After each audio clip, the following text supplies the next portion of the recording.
ba a tsiya. Allah ya kawo mai na masu gidan ne. Ga fa mai ƴar uwa.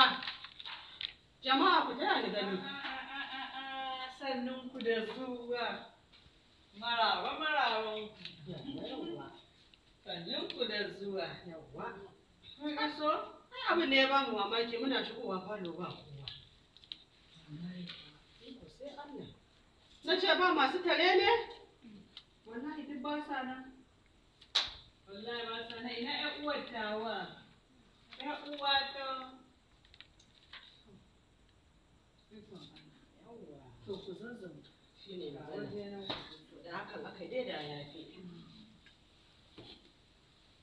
Bismillahir rahmanir rahim. Bismillah.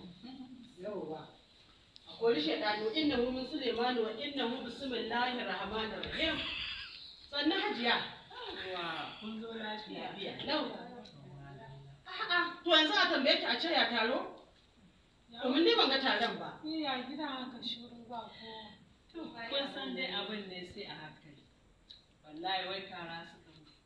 Ba wanda ya zo wallahi. Sai ƴata guda ɗaya tana sama ta kulle ta. Ita kuma ta gidan mijin ma ni ba ma san me yana ta zuwa. Ma'ana dai kamar ba sa farin ciki da abu. Shi kuma kin san namiji ne shi yayin nasu shi ma baya. To da ma ana ta maguzan asali wa ke ta su ci wake. Ai shiri ne na mata wa zai kawo zancen namiji. To yanzu dai hajiya. Wani gida kwali da karin gida.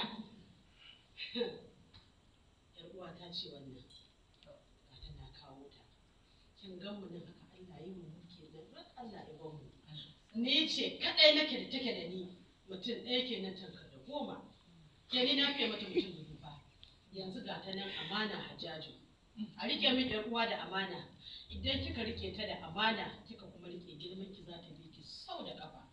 Amma ba idan tsoho bai ji kunyar hawa jaki ba, wallahi jaki ba zai ji kunyar ya tutsu ya rafka shi da kasa ba. Allah ya jabara ma a yi haka insha Allah. Mu ɗaya ɗan ɗago ta gani. Kin gani? Ita ma ai masha Allah akwai hasken. Allah sarki ba komai. Zai rike ta amana. Alhamdulillah. Ai dan mun riga mun zama ƴan uwa. Shikenan. Mun zama tare. Mun kusa da ita fiye da kowa ma. Alhamdulillah. Haka nake so.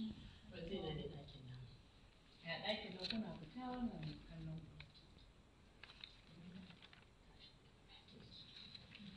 Ka shiga da kafa dama. Yawwa. Addu'o'in na dai bayan dai a jejjera su. Allah sarki. Muna ga godiya. To shi ke zama komai. Muna huta da To kuma kai in ya azarbabi Hajjaju. Dan abin da ake bayarwa na kayan amarya ne ba komai ba. Dan cangan da turaren nan da dan mai da sabulu. za a kawo ku shiga ciki. Yawwa. Zan sa masu aiki su kawo. Ai na ganin gidan da arziki ne inda ake arziki ko ba a tsiya. Masha Allah. To kuma yi nan. Ko talauci ne zai sami. God!